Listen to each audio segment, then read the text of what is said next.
taking an AI perspective to children's language communication.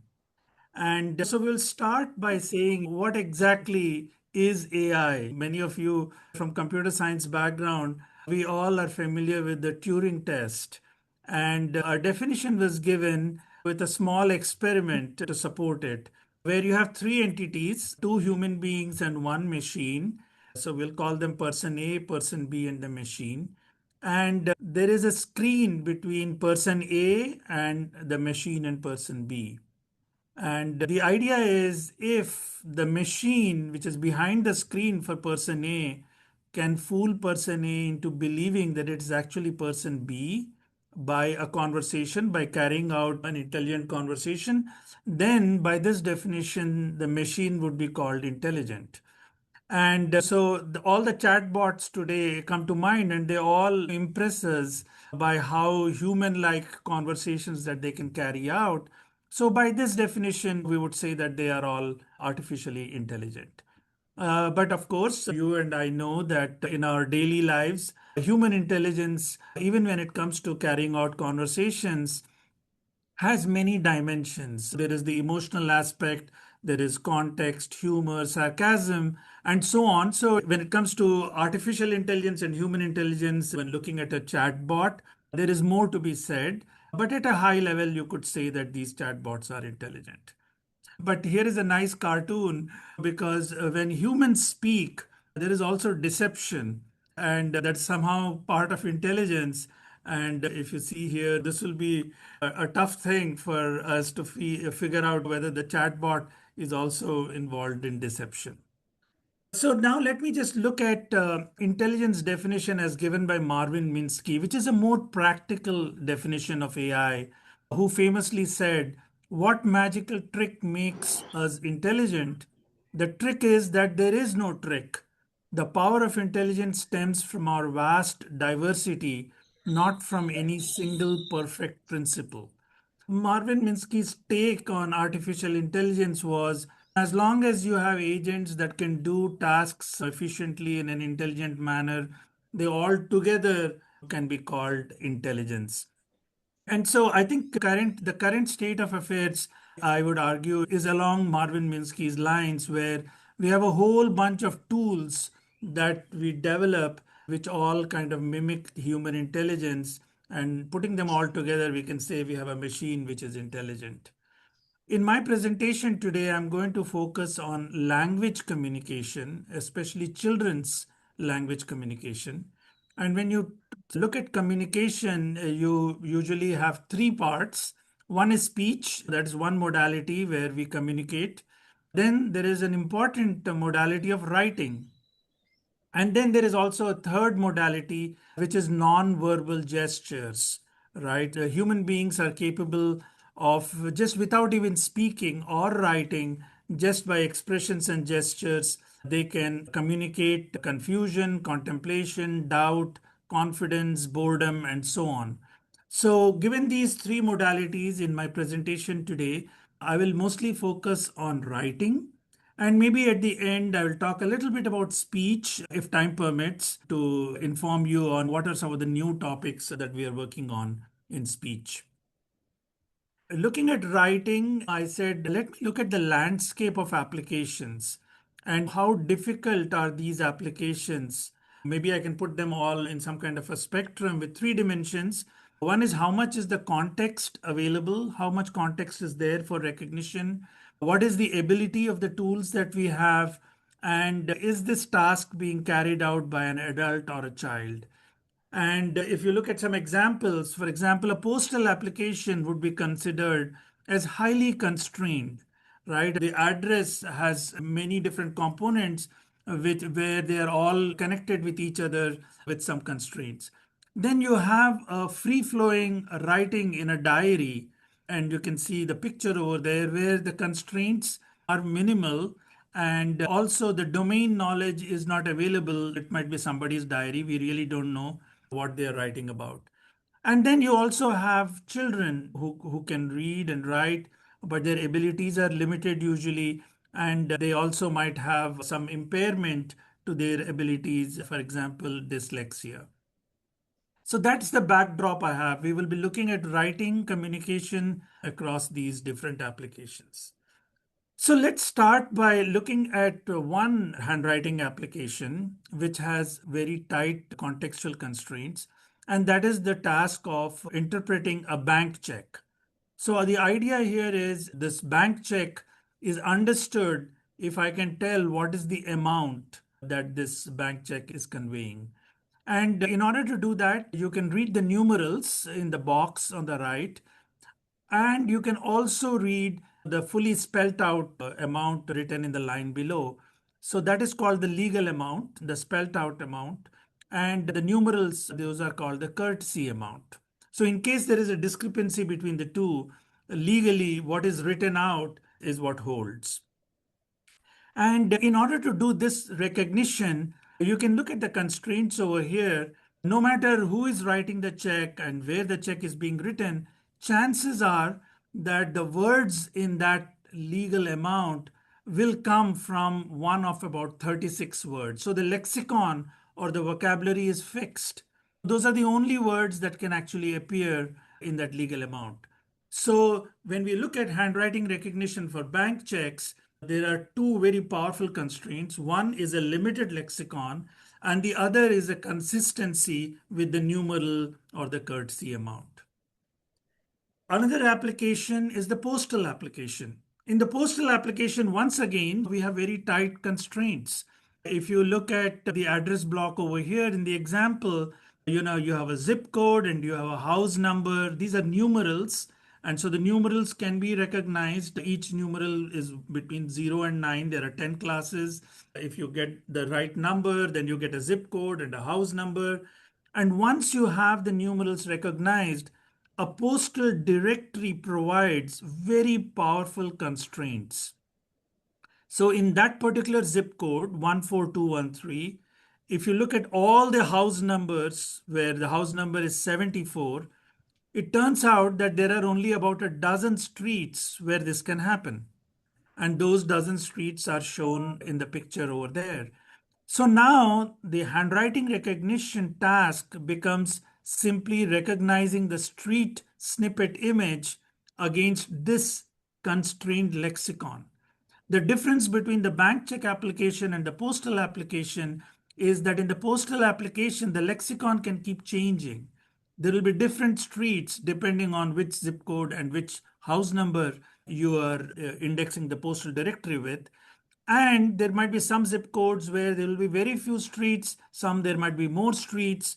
It turns out that the maximum number of streets is about 3,000 and the minimum is one. So that again gives you the powerful contextual domain constraints where you can do handwriting recognition. Actually, if you look at the United States, there are about 250 million address locations. Okay, there might maybe slightly more. These are older numbers. So somewhere about 250 to 300 million address destinations. And an envelope can be delivered at any one of those, but by using the constraints that we just talked about, we are reducing a 250 million class problem into maybe a 3,000 class problem. This is the divide and conquer paradigm. So once again, powerful domain constraints are allowing you to do handwriting recognition. This brings us to this chart over here, which kind of tracks the progress of various AI tools. Now, keep in mind, with Minsky's definition, AI is essentially all these intelligent agents which, in different narrow tasks, can perform like humans.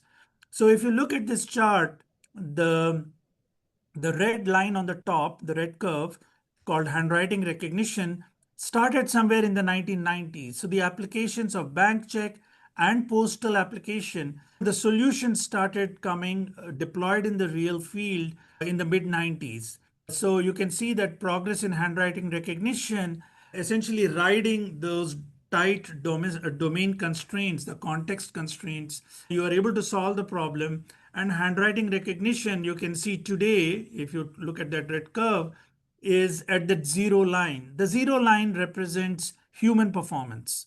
So in the 90s, when we started work in this area, Machine performance was near zero. Human performance is, of course, very high.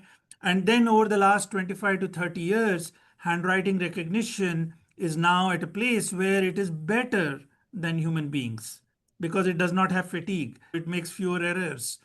Now, similarly, you can track the green curve on this chart, which is called speech recognition, which started around the same time. And there are borrowed paradigms between handwriting and speech. Famously, the hidden Markov models that were developed by speech recognition community are extensively used, were used in handwriting recognition. And then you look at image recognition around 2010, ImageNet, and that whole confluence of computing power, cheap storage, sensors ubiquity, all those contributing. You can see image recognition also quickly climbs, and the performance is better than humans. Today's case example would be face recognition. A machine can recognize perhaps tens of millions of faces very accurately, better than humans can. You and I can perhaps recognize 1,000 faces accurately, but a machine can do much better. And then you come into the era close to chat GPT era now, where reading comprehension and language understanding, and we have all seen these tools as to how they can do in narrowly defined tasks. So the point to be made over here is that when it comes to narrow AI, specialization in one task at a time, machines can actually outperform humans for many of these tasks. Of course, it remains to be seen how that field is going to progress and whether it is going to match human beings when it comes to general intelligence, which is like having common sense and across a wide variety of tasks, and then also super intelligence, where it can do so many things that humans can do.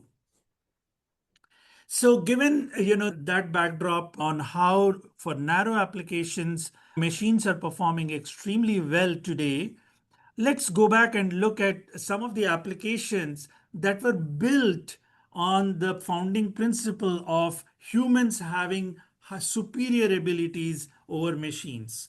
Okay, so one example of that is what is called CAPTCHA, which stands for Completely Automated Public Test to Tell Computers and Humans Apart.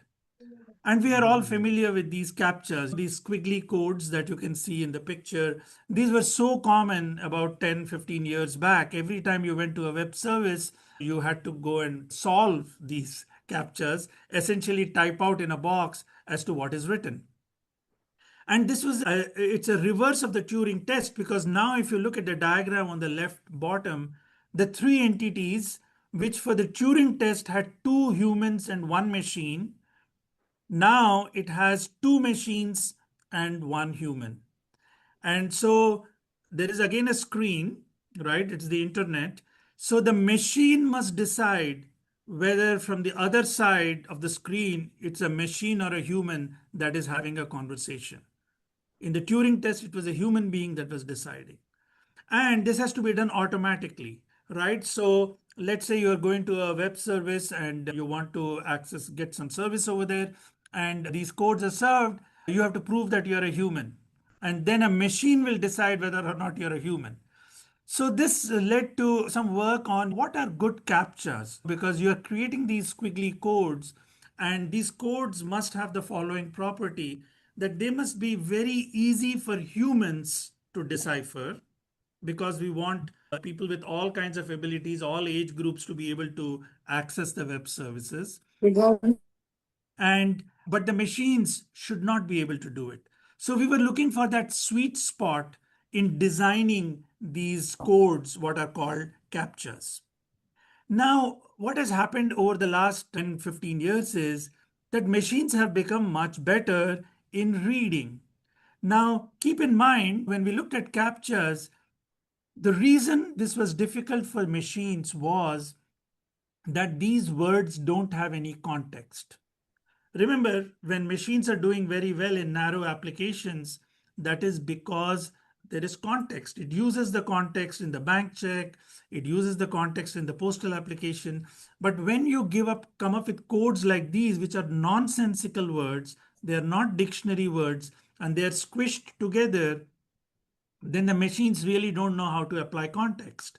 And which is why they served as a good capture to tell humans and machines apart. But then machines have improved and they have new techniques, and now you have LLMs and so on. And you look at this particular example. By the way, these captures actually come from a website from which is active even now. These captures are being served. So this is current. It is the Indian Railway booking platform. So look at those captures, we can easily solve, right? We can tell what is written. But if you look at some of these Google Document AI, Azure AI, Amazon Textract, these are able to get about 40% of these captures. Now it used to be zero before, right? Now it's 40. That means that every 1 in 2 attempt by the machine to break in will be successful. So, by that definition, these captures have actually been broken. So, machines are improving in a domain where humans thought they had the edge, the domain where you don't have too much context. Even in that domain, machines are making inroads. So then we said, can we design something? Let's explore this further. Let's see what are the kinds of tasks which humans still have an edge on and machines are way behind. And then we said all those captures are actually machine typed characters. How about we look at handwriting? Because there is some justification in choosing handwriting because apparently humans have some innate abilities to process handwriting. There are studies which say that the primary cortex and supplementary motor area show increased activation when viewing handwritten letters compared to printed. And humans, of course, have motor knowledge in recognizing handwritten letters because we have a sense of how those were created. This embodied cognition aspect is unique to human processing, and let's see if this gives us an edge. So we decided to do a whole bunch of experiments, right? We looked at ChatGPT 4, which is not strictly an OCR, and then we looked at the OCR, which is in the public domain for open source for Microsoft, Amazon, and transformer based OCR. So, given those tools that we have, we said, let us look at some handwritten captures. Let's develop some of these. So, we used the MNIST character data set, and these are handwritten characters. And we simply made these block images on the right that you see, where we just randomly picked a bunch of characters and asked the machine to recognize them. So here you can see that it is still performing quite well. The OTR gets about 38%. ChatGPT not so good, 15%, which means if you use this at your to protect your web services, 1 in 6 will be successful in breaking in. And then just for fun, we said, how about using doctor's handwriting for captures? Because after all, when the doctor scribbles something in their prescription notes, hopefully the doctor and the pharmacy are able to read it. So there are humans who can read it, can machines read it? And lo and behold, today, if you look at the example in the bottom, doctors handwriting prescriptions, the OCR is able to get 86% and ChatGPT 57. So clearly, the machine performance is improving. We also did some experiments by saying, let us look at a whole bunch of different handwriting recognizers. This is the old style development of recognizers before the age of large language models. And we transformed the words in different ways, just introducing all kinds of distortions and saying, humans, we can read all the words. Those are city names in the United States. We can read all of them, but the machines were finding it very difficult to read because of the noise that had been introduced. So, in order to explore this further, our task right now as it is evolving is give me those problems where humans have an edge in solving them and machines and they're superior to machines. So we said, let's look at perception. Human beings have an ability to perceive objects, taking a top down view as to what they are seeing.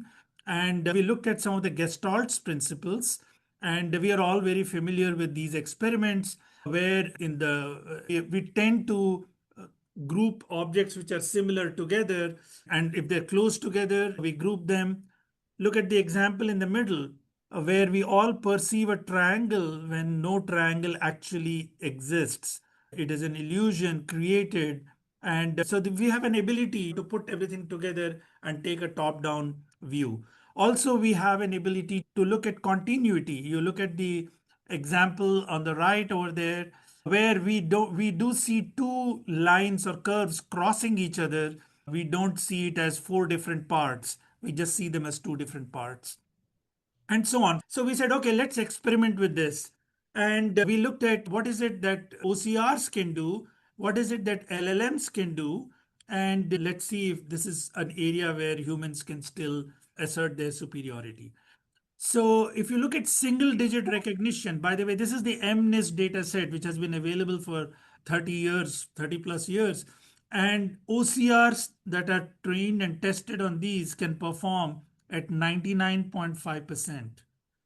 But when you look at these language models, which work in a totally different way, right? It's all about predict the next word model.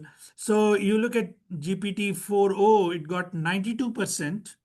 Claude was 73% and Llama was 84%.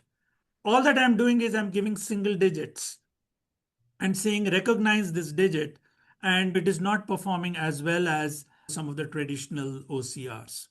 And then if I put them all in a string and ask to recognize, and again, it falls down because obviously now I want all the digits in the string to be correct in order to give you a score for that particular problem. GPT came down from 92 to 58. Claude dropped significantly to 16% and so on. Then we said, okay, maybe let's just see if it's a binary class problem. Okay, simply a dot and a dash. Tell me, is this a dot or is it a dash? If you just guess, it's 50%. You should be able to score 50%. And GPT gets 85%, Claude 58, and Llama 70. So whatever the internals of these LLMs are, however they work, they are not able to actually solve a very simple task, or is it a dot or a dash? And of course, if I put them in a string, dots and dashes randomly, and say, tell me the sequence of dots and dashes, it's zero. All of them today fail completely, not a single one correct. So we said, okay, that gives us some clues. Let's see how it is doing with some shapes, right? So if you look at a whole bunch of examples over here on my screen, let's start from the right top. There is a circle.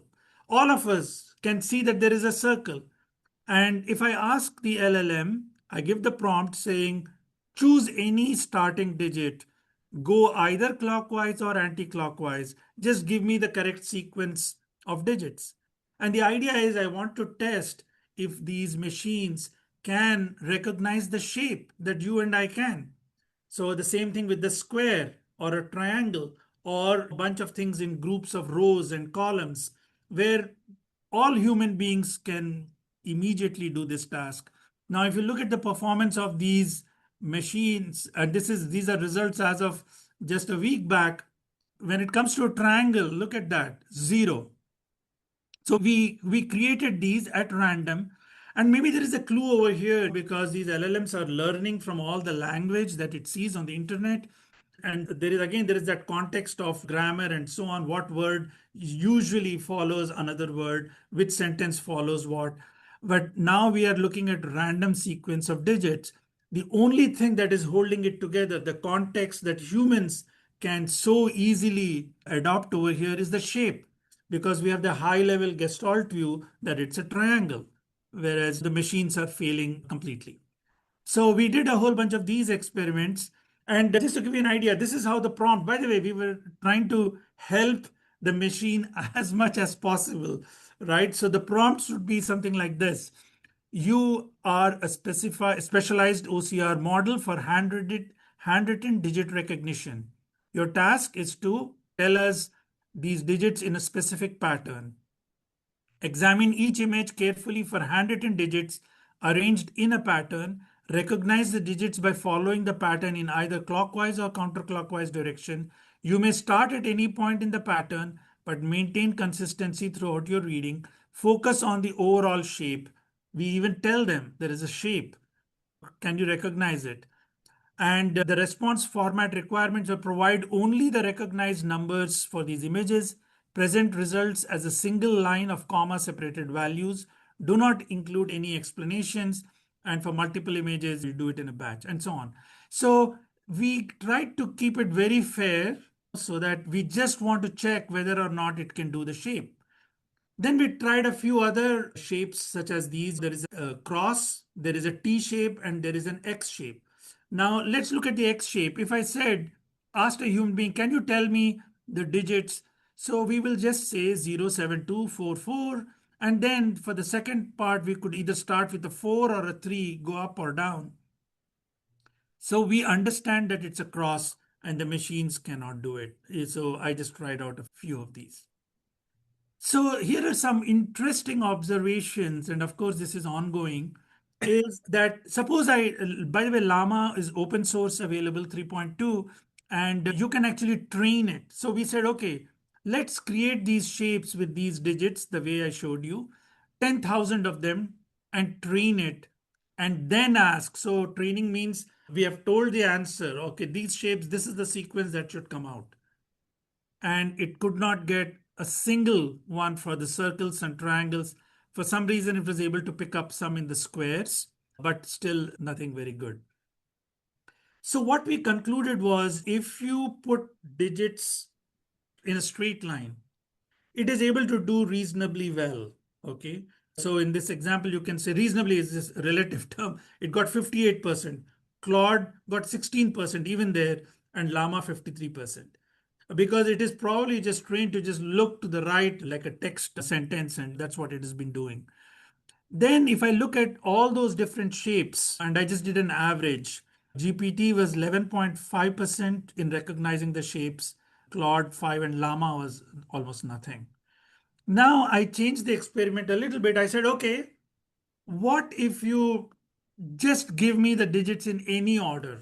I tell you the number of digits that in this picture image, there are 20 digits. Just tell me in whichever order and I will see if you're correct. So even that doesn't help it a whole lot. You can see Claude is doing 7.2 and GPT doing 27.6. So it is much lower than what we had for OCRs. One more experiment in this whole Gestalt space, and then I will move to children's handwriting. We also try to see if the machines can have human-like perception when it comes to the spatial abilities. So in this picture, you and I know that the fire extinguisher over there is to the left of the girl. So that requires us to understand that the girl is walking towards us, and so right becomes left and left becomes right for her, and so on. And that simple spatial orientation, the machine was not able to do. The picture cartoon on the right of that, you and I know that the B is essentially upside down. We somehow know that is a cartoon of a human being, and there are two legs and a hand and a head, and there is something is upside down. Again, a machine can't do it. So we did some experiments, gave it a sequence of alpha numerals, and said, give me the digits in a sequence or the characters in a sequence to the right of the arrow and going along the arrow's direction. And it was not able to do it. Almost 0 out of 100. Also, simple experiments like which characters are inside a box and outside a box. That notion of inside and outside, the machine was not able to do. And of course, following directions. You and I know from this diagram that there is a particular zigzag order in which we want those alpha numerals to be read, and the machine is not able to understand, even when given a prompt explaining that it can do it. So there are a whole bunch of tasks we feel which involve human high level perception of objects, which machines right now, when I say machine, the LLMs, they cannot do it. Now let me just shift. So I'm saying that I've established that when you have objects and those kinds of problems, humans do have an edge. Now let me look at diary writings like the example you have over here. Now, this is so complex. right? We don't have proper context over here. The writing is difficult to read, it's faded, and so on. And in this case, when we gave it to the machine, these are, by the way, Marianne Moore's diaries. She's an American poetess from the 20th century, early 20th century. And we will struggle, even historians, humanities professors will struggle to read what is written on one page for hours together, perhaps days. Whereas the machine is able to do a decent job, and you see the results on the right for documents like these. Then we tried examples such as this. Now, if I ask all of you to read the passage that is written on the left, I don't think we will all struggle to read. It is not written very nicely. The legitimacy is, it's tough to read. And even the machine, ChatGPT 4, look at what its response was. It says, looks like an error. Please try re uploading the image because it couldn't read. But then this was a small paragraph essay generated on a prompt by a human being. So now we gave ChatGPT that prompt and it immediately was able to read what was written perfectly. Perfect. So even humans over here, even given the prompt, will struggle, but the machine can do it. So one thing is very clear: if you give it context, machines can do much better than humans. Okay. So we did a few more experiments, and here we just used children's handwriting. So the right example is child's handwriting. In the left, it is an adult. So with the child handwriting, something peculiar happens. And that when it tries to recognize children's handwriting, it overcorrects or it corrects for all the spelling errors and grammar errors. That's what the LLMs are doing. And if you must ask it to not do that correction and do a faithful transcription, and we'll see how those experiments play out. But you can see that in this example, the spelling of voice, which was written as VOICE, gets corrected. And so it's like an autocorrect. So maybe you give it good marks for interpretation, but if it was faithful transcription, suppose I am a teacher and this is my student's exam paper. As a teacher, I need to figure out where the mistakes have occurred and then grade it accordingly. But if I use the machine, it does not give me that option. It just goes and corrects everything. So, in general, we have found that children's handwriting is difficult because not only you have all different peculiarities with their writing, you don't have sufficient data sets, and we need a lot of data for training. So, that has been a challenge. So, again, here is an example, and I'm trying to see what machines can do. So, this is an example of a child's writing, and what has happened is the child has not left sufficient space between the words, and so for you and me to read this, we can read it, but it takes a little bit of effort. And the machine can do it very well. And again, in this case, you can see it corrects for any grammatical error. But the document says the gate open is open. And the machine comes back as the gate is open, the gate is open. So it does some kind of an overcorrection. And in the example on the right, my God, I cannot read what has been written by the kid. I can spend some time, but it's going to be a challenge. Whereas the machine can do it very well. And again, it overcorrects because right at the end, in order to make sense of that sentence, it needed another word and it goes and predicts that missing word and corrects it. So the machine is good at interpretation of children's writing. I would say it is doing better than humans when it comes to interpretation of their writing. Here is an example. Again, you and I will struggle to see what the kid has written. And the kid has also drawn some picture over there. Okay. Now you give it to ChatGPT and it does a perfect job of what the kid has written. And it also does a very good job of interpreting that figure. So again, interpretation, I'll give machines the edge. Here is another example where kids are writing also with pictures and text and everything, the way kids typically do. And they find the machine is very good at ignoring all those pictures and just giving you what the text is. So that brings us to a different application altogether, because we got this insight that machines are good at interpreting handwriting and children's writing, but not so good at faithful transcription. We want, of course, we want to know what the true transcription of what is written is, so that we can help the kid learn. And of course, we also want what was intended and so on. So we did some experiments in this. By the way, this is whole area of dyslexia and dysgraphia. By looking at the typical markers for this are the baseline alignment, the space planning, the use of margin, the consistent letter sizing, reversals, inversions, spelling errors, transpositions. So these are the kinds of parameters we look for when we want to see if a child is having dyslexia or dysgraphia. So let me just go over this example on the left. So here you will see that perhaps in the word next, the kid misspelled it as NEXST. So there is an additional S added on over there. And that S is actually a mirror image of the letter S. Okay, so there are two things that are happening over there. So these kinds of things need to be spotted automatically by tools so that we can help the child. So here there's some more examples of legibility, but let me look at this as to what ChatGPT is going to do. So if that is the handwriting sample, we see that the prompt is do a transcription. Don't give me an interpretation of what is intended. Give me a transcription. And you see what the transcription is. It takes that the mirrored S and makes it a Z. It takes in the third line, GRAB, it should have been grab, and the B, it is inverted and upside down and makes it a 9. Okay.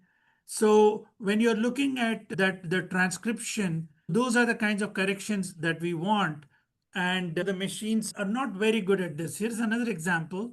So you can see that this should have been, so first you have to, so that became 2 and a 0, okay, because the S was mirrored.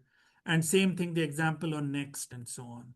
So the point is that machines are not able to understand the kinds of errors kids who are having dyslexia, dysgraphia tend to write, where they have spelling errors, transpositions, inversions, and mirrored text and so on. So we did some experiments. We said, why not add these into the data set? Simulate these and add it into your training set, and now extend that TROCR with this new training set, and now see how you can do. So now we have developed this extended TROCR, and if you now see, we are able to tell in the example that is an S that is inverted or mirrored, that there is an inversion over here, the G and the 9 and so on. So we are actually able to get them because we have included them in our data set. And we outperform, whether it's TextRact, Microsoft Azure, ChatGPT, we outperform all of those with this extended TROCR. And these are just some actual numbers to show that. Okay, so I will essentially conclude this piece by the following chart. If you provide context, of course, humans and machines are both good, like postal and bank check and the other examples we saw. But if you do not give me context, we thought initially when the captchas were designed that humans will have superiority. But as you saw in these experiments, the machines are getting very good at those, and in fact better than humans in some of those examples. If it comes to gestalt, which means a high level perception of objects, so humans are still, way superior in that area. Looking at child's handwriting, we are still exploring this, but for sure, the children are suffering from some kind of disability, some challenges like dyslexia. Humans still are much better in finding out where the errors are taking place, and so there they have an edge. So I will say that I will ask the question, can LLMs do what humans can do, which means that they can apply the context as and when needed and then they don't just overcorrect all the time. So this is something that we are still exploring, and these are some intuitive sense we have as to why the LLMs are not able to do what humans can do. And that is that the LLMs are trained on the final input output pairs, and it misses out on the progress, the evolutionary progress that human beings have, which is also driven by a whole bunch of things like prioritization, curiosity, deeper comprehension, and so on. So it is missing all of that, and perhaps that is why doesn't do as well. Now, I'll just take just 2 or 3 minutes more to tell you a little bit about what we are doing in the speech area, and then I'll conclude. So, as was mentioned, we are one of 27 NSF AI institutes in the US, one of five which are focused on education. The other education ones are on narrative learning, collaborative learning, equity in learning, and then there is one more. And then ours is on exceptional education. And we are essentially looking at helping children with writing, speech, and nonverbal communication. Two parts to it. One is how do you screen? So, automatically figuring out by unobtrusively by using cameras and robots to tell which kid might need help. And once we have identified that those children, what kind of intervention tools we can develop using AI. And this is all being driven by the fact that there are 3.4 million children in the US who need some kind of speech and language assistance. And there are only 60,900 speech language pathologists in these schools.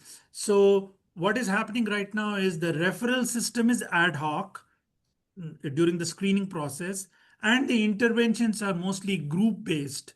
And we want to use AI to have universal screening so no child is left behind. And we want the intervention tools to be customized so that we can have a one on one attention for all the children. And speech recognition, in my first chart, you would have seen that speech recognition has also progressed and is better than human performance for some limited applications, but that is all for adult speech. And we experience this today, whether it's Alexa or you're in your car, you're giving voice commands, and the car can understand what you're saying. But if you look at child speech, there is still a long ways to go because there aren't that many data sets and there are privacy issues and so on. So here is an example. You can see how many mistakes are being made, those highlighted in yellow, in the speech transcription. If you look at error rates for children, there's 0 to 3, no data, but 3 to 5 age group, current speech recognizers, ASRs, automatic speech recognizers, have 55% word error rate. So we are developing this in our institute, robots which can do the universal screening and in a group setting, figuring out where different children are in the autism spectrum, what kind of help they need. We have developed some tools to help these children with automatically generated flashcards or pictures to help them with their pronunciation.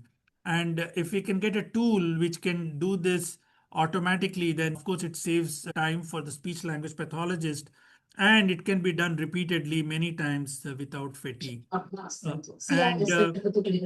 we are also taking that one step further, where we not just want to have pictures and words which can help them with the different sounds, like contrastive sounds like leak and peak, cake and rake, in order to help the child, but also develop storyboards like comic books. And there is a lot of work to be done over here because when you generate these pictures one at a time and string them together with these LLMs, the consistency is lost. So from one picture to the next, the same child looks different and the hair color goes different and so on. So there is a lot of work that is being done in automatically building these storyboards so that the children can not only just speak the words, but can read and practice and so on. And then other experiments with our collaborators on essentially lip movements and making children see themselves speaking correctly, because apparently that helps with their psyche and improvement.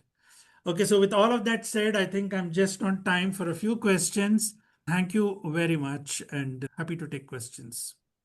Thank you very much, Dr. Venu. So we'll open it up to the audience for questions.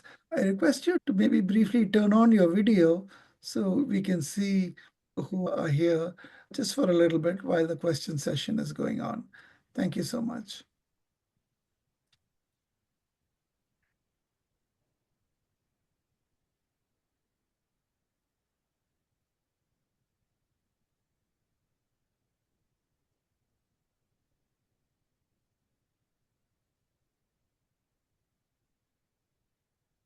Let me ask a quick question. In the various examples that you showed, and there are actually two questions. The various examples you showed, like the gestalt or the recognition of numbers arranged in shapes, which is not even correctable with fine tuning.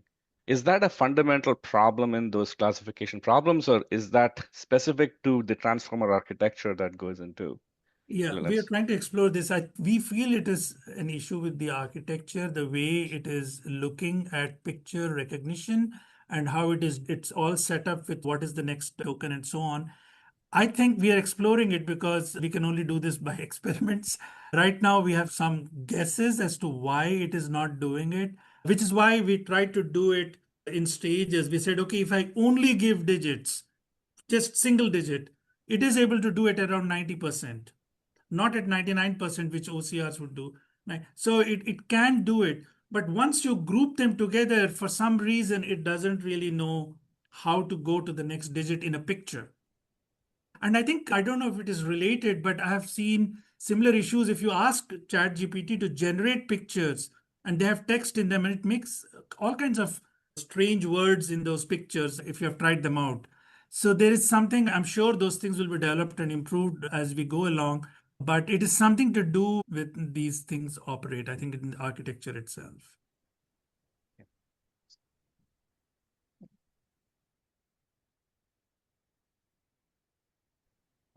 So Venu, in the nice.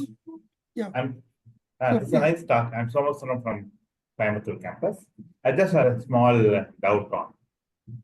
Can you use some XAA where the human interpretation also include? For example, in the case of child recognition, a mother's feedback can be incorporated and then it can be improved the model. Is it Yeah, possible? I'm sure. So once we have these tools developed, those kinds of enhancements can be made.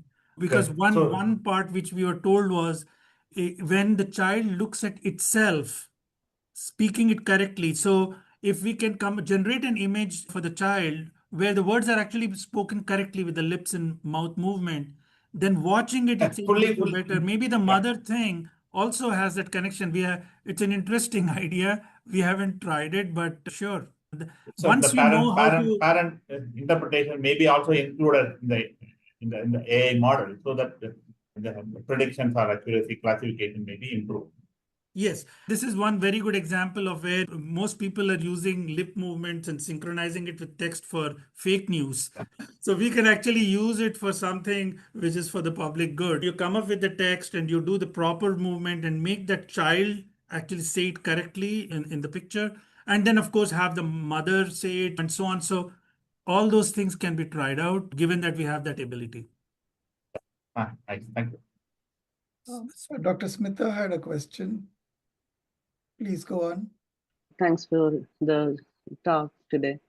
So my question is, since we are dealing with children's handwriting data, how do you address the privacy concerns and the data collection process for this particular phase of this Yeah. data So set? all precautionary steps are being taken, all consent forms, all privacy, all anonymization, all those things are being done very carefully because it is very sensitive. And so we are being extra, especially when you put the camera on.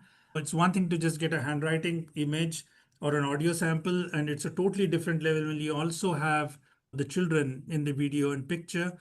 So we also have some tools that we are developing in our institute where we do automatic face recognition to mask the faces automatically when the data is being released. And if in a group of 10 children we have consent only for 4, so how do you mask the remaining ones and so on? All very sensitive topics, which is also perhaps why there isn't that much data for either for speech or for handwriting for children.